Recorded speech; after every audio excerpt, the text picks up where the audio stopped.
সবাই কেমন আছেন? আশা করি খুব ভালো আছেন। শুরু হয়ে গেছে নতুন একটা দিন, আর শুরু করতে চলেছি নতুন একটা ভিডিও দিয়ে।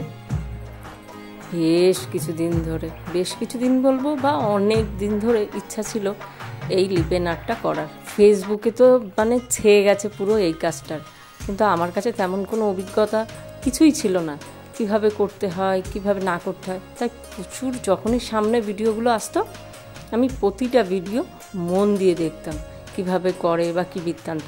তারপরে একদিন মিশো ঘাঁটতে ঘাঁটতে হুট করে চোখে পড়লো বোর্ডগুলো, দেখলাম ডিজাইন করাই রয়েছে। অনেকগুলো বোর্ডই ছিল।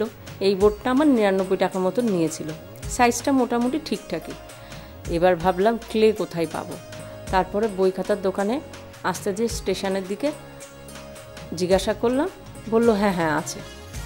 ব্যাস নিয়ে এলাম।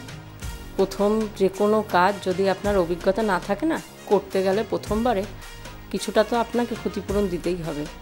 যেমন আমি প্রথমে ক্লে নিয়ে এসে যখন আমি লিপেন আর্টটা শুরু করি, প্রথম ক্লেটার মধ্যে দেখলাম দুটো থাকে, তো একটা হার্ড একটা সফট। তো এবার আমি জানতাম না যে কোনোটা দলা থাকে বা একটু বেশি শক্ত থাকে। খুলে দেখি প্রচণ্ড শক্ত, খুব অসুবিধা হচ্ছিল। কি করি প্রায় অনেকটা বাদই দিয়েছি। দুটোকে সমানভাবে, ওই যে ভিডিও দেখে নিয়েছিলাম যে দুটোকে সমানভাবে মিলিয়ে নিতে হয়, তাই দুটোই অল্প অল্প করে নিয়ে করেছিলাম। কিন্তু আমি যেটা একটা ভুল করেছিলাম সেটা ছিল অনেকটা পরিমাণে একসাথে সফট ও হার্ড দুটোকে একসাথে মিশিয়ে নিয়েছিলাম। মিশিয়ে নিয়ে বাইরে আমি রেখে দিয়েছিলাম, সেখান থেকে অল্প অল্প করে নিয়ে আমি এইভাবে তৈরি করছিলাম। কাজটা দেখতে খুব সহজ মনে হলেও করতে যেয়ে বুঝলাম প্রচুর সময় লাগে। আমি যে কাজটা আপনাদের সাথে শেয়ার করছি, প্রায় এটা যদি আমি আমার যেভাবে করেছি আমি যদি সেইভাবে মানে দিন গুনে তো আমি করিনি, কারণ একদিন আমি পুরোটা কমপ্লিট করতে কিছুই পারিনি। তো সেই হিসেবে প্রায় আমার 4-5 দিন লেগে গেছে, কখনো 2 ঘন্টা কখনো 3 ঘন্টা, প্রচুর সময় লাগে। কাজগুলো এতটাই সূক্ষ্ম আর ছোট, এই ধরনের আর্ট করতে গেলে যারা করেন তারা তো জানেনই, বলার দরকার নেই, কারণ তারা অনেক বেশি আমার থেকে অনেক বেশি অভিজ্ঞ এবং তাদের অনেকটা সময় কম লাগে। কিন্তু আমরা যারা নতুন হাতের, এটুকু বলতে পারি এই কাজ করার জন্য ধৈর্য প্রচণ্ড পরিমাণে দরকার।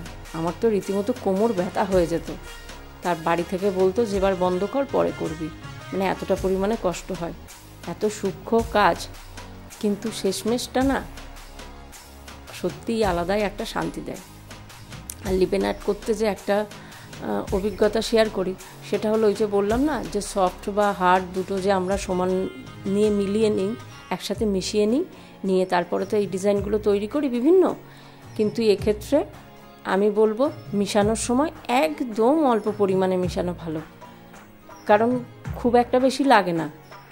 আমার তো একটা নিয়েছিল প্যাকেট আমার 25 টাকা করে, যেখানে আমার একটা প্যাকেট মানে 1.5খানা প্যাকেটে হয়ে যাওয়ার কথা, সেখানে আমার 3টে প্যাকেট চলে গেছে, মানে একটা প্যাকেট পুরো ফেলে দিতে হয়েছে। আমি আগেই মিশিয়ে রেখে দিয়েছি গোল করে, ভেবেছি সেখান থেকে কেটে কেটে নিয়ে এইভাবে লেচি করে নেব, কিন্তু করতে যেয়ে দেখি শক্ত হয়ে গেছে, পুরো ফেলে দিতে হয়েছে। অনেকের অবশ্য এই লিপেন আর্ট করতে যেয়ে দেখতাম যে শক্ত হয়ে যেত, ফেটে যেত। আমার কিন্তু সত্যি ফেটে যায়নি এই একটা জিনিস, কিন্তু হ্যাঁ আমার প্রচুর নষ্ট হয়েছে। মোটামুটি অবশেষে শেষ করতে পেরেছি। আর মাঝে মধ্যেই না, যেহেতু টানা করতে পারিনি, ক্লেও মাঝখানে একদিন আর খুঁজে পাচ্ছিলাম না, বোর্ডটাতে দেখছি কেমন ছ্যাঁতা মতন পড়ে যাচ্ছিলো, মানে ওই যে ফাঙ্গাস হয় না ওরকম। দেখলে হয় অনেকে বুঝতেও পারবেন, কোনোভাবে মুছে টুছে পরিষ্কার করে নিয়েছি। আর ডিজাইনটা যা ছিল সেইভাবেই চেষ্টা করেছি করার। শুধু এক্সট্রা যেটা আমি অ্যাড করেছি, কিছু ক্লে গোল গোল করে বলের মতন করে নিয়ে আঠা দিয়ে ওই যে মাথায় ডট ডট করে লাগিয়ে দিয়েছি। লাগানোর পরে দেখলাম দেখতে বেশ ভালো লাগছে।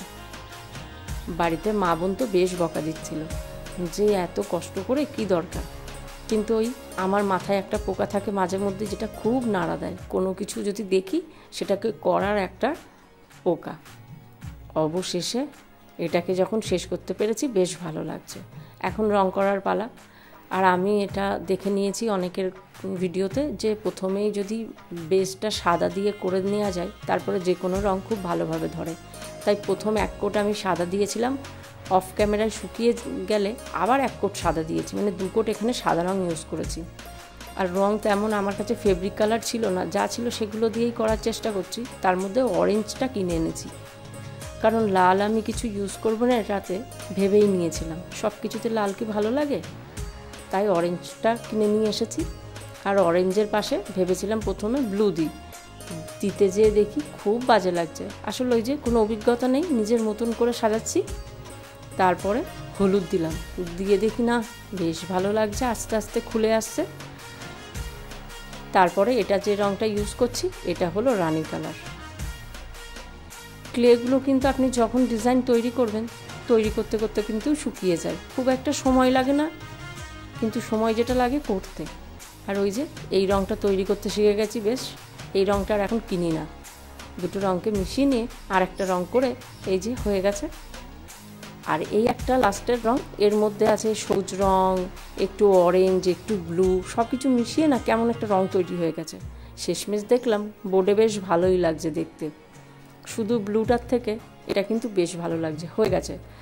যেখানে এক্সট্রা সাদা বর্ডারের ওপরে রঙ চলে এসেছিলো সেগুলো আবার অফ ক্যামেরায় সুন্দর করে একটু রঙ করে নিয়েছিলাম সাদা বর্ডার দিয়ে। এবার শুরু হলো কাচের পালা। মিশো থেকে অনেক পরিমাণে মিরর কিনেছিলাম, সেগুলো তো তেমন ব্যবহার করা হচ্ছিল না। এইটা করবো বলে আগে ভাগেই কিনেছিলাম, কিন্তু তার ফাঁকে অনেক কিছু করে ফেলেছি। আর এই মাঝখানের যে ফাঁকা জায়গাটা, এটাতে আর কাচ দেখলাম যাচ্ছে না, মানে মিরর বসছে না। তাই যেটা করলাম, একটুখানি সাদা ফেব্রিক ডট ডট করে দিয়ে দিলাম। ডিজাইন তেমন কিছু ভাবা নেই, আগে আঠা দিচ্ছি, দেওয়ার পরে যে মনে হচ্ছে যে মিররটা যেতে পারে সেটাকেই, সেই কাচটাকে শুধু বসিয়ে দিচ্ছি। ব্যাস এইভাবে দিয়ে দিয়ে পুরোটাকে শেষ করব। শেষমেশ যখন শেষ করতে পেরেছি না, বা যখন এই যে শেষ হচ্ছে আস্তে আস্তে না, কি যে একটা মানসিক শান্তি। কারণ এই সবগুলো অনেক সময় হয় না যে আমরা শিখতে যাই বা শিখি, সেখানে শুধুমাত্র ফোন দেখে দেখে যে আমি এটা এতটা করতে পারবো, আমি সত্যি নিজেও ভাবতে পারিনি। এবং আমার সত্যিই বলছি খুব ভালো লাগছিল। মানে আমার বোন যখন দেখছিল, বোন দেখেও বলছে যে হ্যাঁ এটা তো বেশ সুন্দর লাগছে, দারুণ সুন্দর হয়েছে। তো প্রায় 5 দিন মানে টানা করিনি, মাঝখানে তো অবশ্যই অনেকটা ব্রেক নিয়েছি, তারপরে অবশেষে শেষ হয়েছে। আর শেষটা দেখতে কেমন হয়েছে আপনারাও কিন্তু অবশ্যই কমেন্টে জানাবেন। একটু কমেন্ট করলে আমারও ভালো লাগে। ভিডিও কেমন লাগলো জানাবেন। সকলে খুব ভালো থাকুন।